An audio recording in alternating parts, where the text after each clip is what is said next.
أعوذ بالله من الشيطان الرجيم.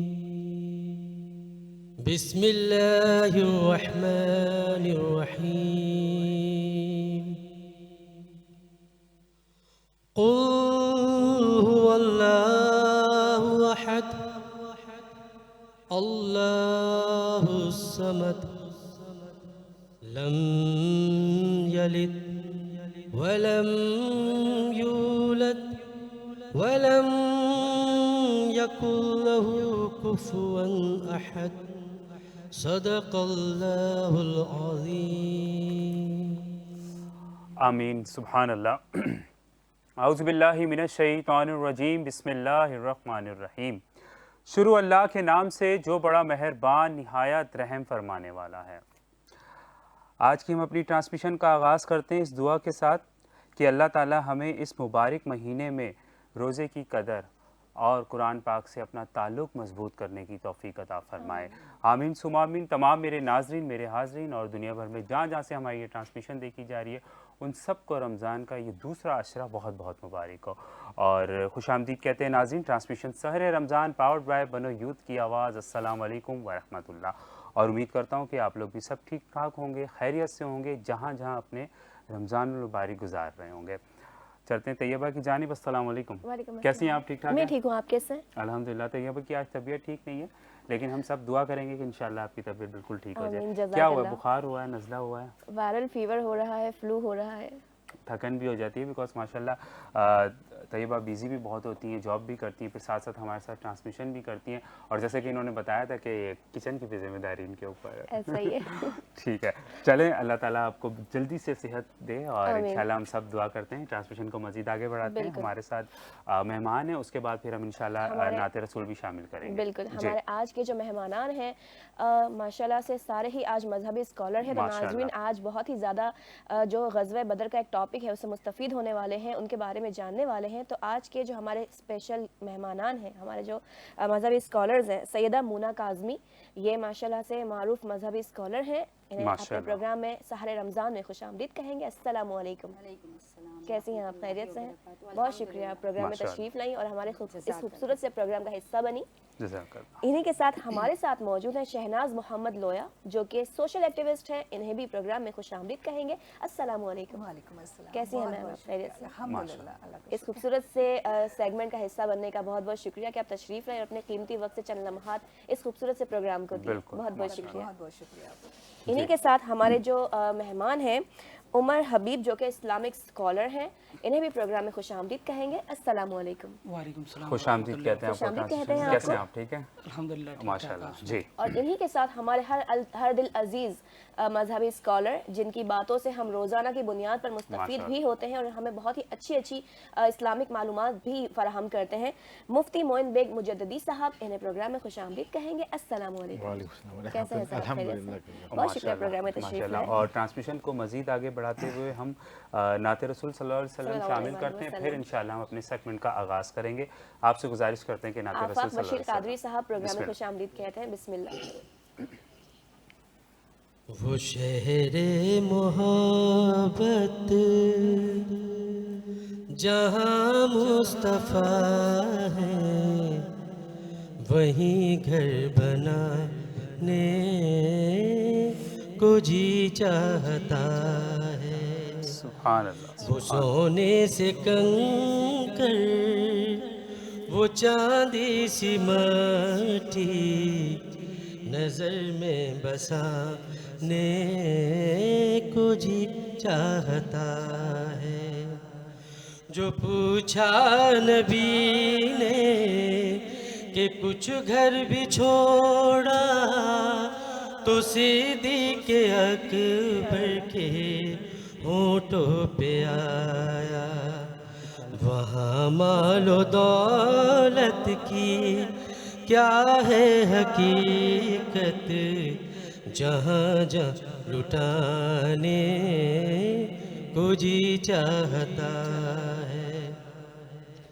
وہ ننھا سا اصغر جو ایڑی رگڑ کر یہی کہہ رہا تھا وہ خیمے میں جا کر، اے بابا میں پانی کا پیاسا نہیں ہوں، میرا سر کٹانے کو جی چاہتا ہے، جو دیکھا ہے روئے جمال رسالت تو طاہر عمر مصطفیٰ سے یہ بولے، بڑی آپ سے دشمنی تھی مگر اب، بڑی آپ سے دشمنی تھی مگر اب، غلامی میں آنے کو دی چاہتا ہے، وہ شہر محبت جہاں مصطفیٰ ہے، وہیں گھر بنانے کو جی چاہتا ہے، وہ سونے سے کنکر وہ چاندی سی مٹی نظر میں بسانے کو جی چاہتا ہے۔ سبحان اللہ، سبحان اللہ، جزاک اللہ، اللہ تعالیٰ آپ کی آواز میں مزید برکت عطا فرمائے۔ ناظرین، اور ماشاءاللہ سے آج کا جو ہمارا ٹاپک ہے وہ بہت خوبصورت ہے، اور آج جو ہم گفتگو کریں گے اس ٹاپک پہ ہمارے ساتھ 3 اسکالر ہیں۔ ایک تو جیسے کہ آپ دیکھتے ہیں جن کے ساتھ ہمارا سیگمنٹ ہوتا ہے، ہمارے پینلسٹ ہیں وہ ہیں، اور آج ہمارے ساتھ ایک ہیں سیدہ مونا کاظمی بھی ہیں، انشاءاللہ ہم ان سے بھی اس ٹاپک پہ بات کریں گے، اور عمر حبیب بھی ہے ہمارے ساتھ، انشاءاللہ ہم ان پہ بھی بات کریں گے۔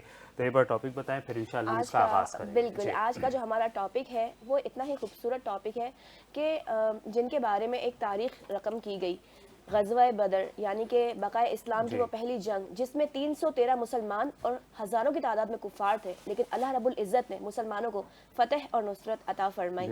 اور اس مبارک دن پر ہم نے اپنے مذہبی اسکالرز کو بلوایا کہ آج وہ ہمیں اس مبارک دن کے حوالے سے مزید آگاہی فراہم کریں۔ تو میں سب سے پہلے آؤں گی جناب مفتی معین بیگ مجددی صاحب کی جانب۔ جی بسم اللہ۔ بسم اللہ والحمدللہ والصلاۃ والسلام علی رسول اللہ۔ جو غزوہ بدر آج 17 رمضان المبارک، بہت عظیم دن، غزوہ بدر کا دن، جو مارکہ حق یہاں پہ اسلام کا پہلا مارکہ کہلاتا ہے آفیشیلی۔ گو کہ اس سے پہلے ایک اور مارکہ ہوا تھا، بہت چھوٹا سا، لیکن اس میں قتال نہیں ہوا تھا۔ اس کے بعد جو اصل مارکہ جو جس کو نام دیا گیا پہلے مارکے کا، وہ غزوہ بدر ہے۔ غزوہ بدر بھی کا جو ہونا ہے وہ اس طرح سے ہوا کہ باقاعدہ یہ پلان نہیں تھا، صحیح، بالکل، یہ کفار کے تکبر کی وجہ سے یہ مارکہ حق یہاں پہ برپا ہوا۔ بالکل بالکل، جب یہ راستے میں جب جا رہے تھے، جو ابو سفیان کے قافلے کو جو پلان تھا کہ اس کے مال متاع کو ہمیں لینا ہے، تو جب راستہ چینج ہوا تو حضور صلی اللہ علیہ وسلم نے بدر سے پہلے ہی صحابہ کو روک کے ان سے مشورہ کیا، دیکھیں ہم جس مقصد کے لیے جا رہے تھے، ہم جو 313 صحابہ ہیں، بغیر جنگ کے لیے تو جا نہیں رہے تھے، اگر جنگ کے لیے جا رہے ہوتے تو ساز و سامان بھی زیادہ ہوتا، صرف 2 گھوڑے نہیں ہوتے، اور 4 آدمیوں پہ ایک اونٹ نہیں ہوتا، صرف 60 زریں بھی نہیں ہوتی۔ صحیح۔ تو بولے اب تمہارا کیا خیال ہے، کس کا ہم آگے جائیں یا نہ جائیں؟ کیونکہ اطلاع یہ ہے کہ وہ جو کفار ہیں بڑے لشکر کے ساتھ وہ جنگ کے لیے تیار ہیں اور راستے کے اندر ہیں، آپ کو میں نے جنگ کے لیے تیار نہیں کیا تھا، اب آپ لوگوں کا مشورہ کیا ہے؟ تو اسی حساب سے میں کروں گا۔ یہاں پہ ایک بڑا پوائنٹ ہے کہ یہاں پہ وسلم کا یہاں پہ صحابہ سے مشورہ کرنا، تو یہ بڑا امپورٹنٹ پوائنٹ دیتا ہے کہ کوئی بھی ادارے کا کوئی سربراہ ہو، کسی بھی ہو، تو اس کو اپنے ماتحت سے اگر مشورہ کرتا ہے اس میں کوئی آڑ نہیں ہے، اس پہ بہتری ہوتی ہے۔ گو کہ آپ کو اللہ کا تو حکم تھا، لیکن آپ نے مشورہ کیا، تو اس وقت 2 صحابہ نے بہت ایسے انہوں نے جملے ادا کیے جو کہ تاریخ کا حصہ بن گئے۔ حضرت مقداد رضی اللہ تعالیٰ عنہ اور حضرت معاذ رضی اللہ تعالیٰ عنہ، انہوں نے فرمایا کہ رسول اللہ صلی اللہ علیہ وسلم، ہم جو موسیٰ کے حواریوں کی طرح سے نہیں ہیں۔ جب آپ ان کو لے کر گئے تھے، اللہ نے حکم کیا تھا کہ جا کے جنگ کرو، تو ان کی حواریوں نے کہا تھا کہ موسیٰ آپ اور آپ کا اللہ جا کے جنگ کریں, ہم جنگ پہ نہیں جائیں گے. اور فرمایا انہوں نے کہ ہم آپ جیسا کہیں گے آپ ہمیں سمندروں کے بیچ میں لے جائیں گے, ہم وہاں بھی آپ کے ساتھ جائیں گے, یہ نہیں پوچھیں گے ہم آپ اپنا کیوں لے کر جا رہے ہیں. تو یہ وہاں پہ ایک بڑا جذبہ صحابہ کے اندر موجود تھا. اور پھر جب غزوہ بدر کے اندر پہنچے تو وہاں پہ بھی عجیب اتفاق ہوا. اتفاق یہ ہوا کہ جو زمین جو کہ ریتیلی زمین تھی جہاں پہ پیر رکھنا مشکل تھا, وہ زمین مسلمانوں کے حصے میں آئی, جو کہ چٹیل میدان تھا, جو کہ سخت میدان تھا, وہاں پہ کنواں بھی تھا پانی کا, وہ کفار کے حصے میں آیا. لیکن رحمت اللہ تبارک و تعالیٰ کی جب مدد شامل حال ہوتی ہے اور حق کو جب غالب ہونا ہوتا ہے تو اللہ تعالیٰ کی مدد بھی اترتی ہے. تو یہاں پہ جب یہاں پہ آئے تو رات کے وقت رسول صلی اللہ علیہ وسلم نے بے تحاشا عبادت کی. پہلے تو جب پہنچنے سے پہلے ایک حدیث میں صحیح بخاری کے اندر صحیح مسلم کے اندر مختلف مقامات پہ یہ بات آئی ہے, جب آپ وہاں پہ بدر کے میدان میں پہنچے تو سب سے پہلا جو عظیم بات رسول نے فرمائی اور صلی اللہ علیہ وسلم کی عظمت پہ دلالت کرتی ہے, وہ یہ کہ آپ نے وہاں پہ ہاتھ کے نشان سے بتایا کہ اتبا یہاں مرے گا تو شیبہ یہاں پہ قتل کیا جائے گا اور یہ فلاں کافر یہاں پہ قتل ہوگا. اس جنگ کے نقشے سے آپ نے پہلے کھینچ دیا, گو کہ آپ کو پتا تھا کہ اس کا رزلٹ کیا ہے, اللہ تعالیٰ نے آپ کو آگاہ کیا تھا. گو کہ آپ 313 تھے اور ایک روایت میں آتے 319 تھے, اور دوسری طرف جو قافلہ ہے وہ 950 افراد پہ مشتمل ہے. اتنے بڑے, اور وہ بھی فل, ان کے پاس 100 اونٹ موجود تھے, اور اس کے علاوہ ہر 100 سے زائد ان کے پاس گھوڑے موجود تھے, اور ہر شخص کے پاس ذرائع موجود تھیں. یہی نہیں بلکہ وہ تو جو قافلہ آیا تھا کفار کا, وہ اپنے ساتھ ایسی عورتوں کو بھی لایا تھا جو ان کے لیے جو گانے گا کے ان کے جو حوصلے بڑھاتی تھیں, یعنی ان کے لیے مزاح کا سامان بھی کرتی تھی. اس طرح کے ماحول میں آئے تھے. یہ بتایا جب رات کو جب یہ صف بندی آپ نے کی اور جب یہ آپ صحابہ کو کچھ پریشانی بھی ہوئی کہ سامنے جو یہاں پہ لوگ موجود قافلہ موجود ہے وہ بہت بڑا ہے, ہم سے کئی گنا زیادہ ہے, تو لیکن رسول اللہ نے فرمایا کہ آپ فکر نہ کرو, اللہ نے مجھ سے وعدہ کیا ہے کہ وہ میری مدد کرے گا. یہاں پہ پہلے آپ نے پوری جنگ کی پلاننگ کی اور باقاعدہ پھر اپنے خیمے میں جا کے آپ اللہ تبارک و تعالیٰ کی بارگاہ میں عرض گزار ہو, یا اللہ یہ مٹھی بھر مسلمان ہیں, اگر یہ ہلاک ہو گئے تو تیرا عبادت گزار کرنے والا بندہ کوئی نہیں ہوگا, زیادہ تو اپنا وعدہ پورا فرماؤ. یہاں تک کہ آپ اتنے گڑ گڑا رہے تھے, آپ کی تمام چادر آنسوؤں میں تر تھی کہ حضرت ابوبکر صدیق وہاں پہ آئے. آپ نے فرمایا یا رسول اللہ آپ نے جو دعا کی آپ کے لیے بہت ہے, اللہ تعالیٰ آپ کی مدد ضرور فرمائے گا. یہاں پہ میں رک کے ایک پوائنٹ آپ کو میں عرض کروں. پہلے رسول اللہ صلی اللہ علیہ وسلم نے جنگ کا میدان تیار کیا, جنگ کا پورا انہوں نے نقشہ کھینچا, وہاں کی صف بندی کی, اور جب صف بندی پوری مکمل ہو گئی تو پھر اللہ تعالیٰ کی بارگاہ میں آپ سجدہ ریز ہوئے, پھر آپ نے اللہ سے دعا کی. یہاں پہ ہمیں کیا ملتا ہے سبق یہ ملتا ہے کہ ہمیں جو بھی کام کرنا ہے نا, جیسے آج کل کے حالات ہیں فلسطین کے ہوں تو کہیں کشمیر کہیں کے ہوں, ہم صرف پہلے اللہ سے دعائوں میں لگے ہوتے ہیں, عملی عبادت کا کام نہیں ہوتا. یہاں پہ اللہ سب نے درس دیا کہ پہلے عملی کام کرو, اس کے بعد اللہ سے دعا کرو, تو اللہ کی مدد فرشتوں کی صورت میں بھی آئے گی اور غیبی امداد بھی آئے گی. جزاک اللہ ماشاء اللہ. اور آج کا جو ہمارا ٹاپک ہے اس پہ ہماری گفتگو ہوئی. اب ہم چلتے ہیں سیدہ مونا کاظمی کی جانب پر, انشاءاللہ ان سے ہم گفتگو کروائیں گے. جی بسم اللہ. اعوذ باللہ من الشیطان اللعین الرجیم, بسم اللہ الرحمن الرحیم, وبہ نستعین وہو خیر الناصرین ومعین, اللہم صلی علی محمد وآل محمد وعجل فرجہم. سب سے پہلے بعد شکر پروردگار عالم میں شکریہ ادا کرنا چاہوں گی آپ لوگوں کا اور آپ کی پوری ٹیم کا, کہ جنہوں نے اس قابل سمجھا کہ اتنے بہترین دن پہ کہ 17 رمضان ہے اور حق و باطل کی جنگ میں حق کی فتح ہے, اور اسلام کی سب سے پہلی بڑی جنگ اور سب سے بڑی فتح, اور حق اور باطل کی جب فتح ہوتی ہے تو پروردگار بے شک حق کو ہی آگے رکھتا ہے. یہ اتنی بڑی جنگ ہے کہ جیسے کہ آغا صاحب نے بھی کہا کہ یہ کوئی پلانٹڈ جنگ نہیں تھی, یہ اچانک سے جنگ تھی. یہ اتنی بڑی جنگ کہ جس میں کفار کے گھوڑے 1000 ہیں اور یہاں پر فقط 2 گھوڑے, کفار کے لشکری ہزاروں ہیں اور یہاں پر بہت کم لوگ. وہاں اونٹ 1000 ملتے ہیں تو یہاں 70 اونٹ, مطلب بالکل 3 گنا زیادہ وہاں کی فوج اور ان کے ہتھیار, ساری چیزیں. ایسے مقام پر حق کو فتح ہو جانا, یہ وہ مقام تھا کہ جہاں نبی اللہ صلی اللہ علیہ وسلم نے مصلی بچھایا اور بچھا کر دعا مانگی کہ بار الہ اگر آج یہ میرا لشکر فتح یاب نہ ہوا تو اس کے بعد کوئی تیرا نام لینے والا نہ ہوگا.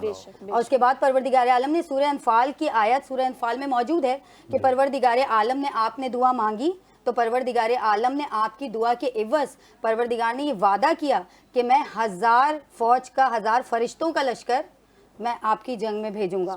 اور عالم یہی تھا, جنگ کی روحانیت اتنی زیادہ تھی اور اس کا عالم یہ تھا کہ جس وقت جنگ ہو رہی تھی تو وہاں پر 1000 تھے اور یہاں 313 تھے, اور شروع میں مبارزہ ہوا, یعنی کہ وہاں سے 3 آئے جس میں عتبہ تھے, شیبہ تھے, ولید تھے, اور یہاں سے بھی 3 گئے جس میں جناب حمزہ علیہ السلام تھے, مولا علی بن ابی طالب علیہ السلام تھے, اور ایک اور یہاں پر موجود تھے. تو یہاں سے بھی جب 3 گئے تو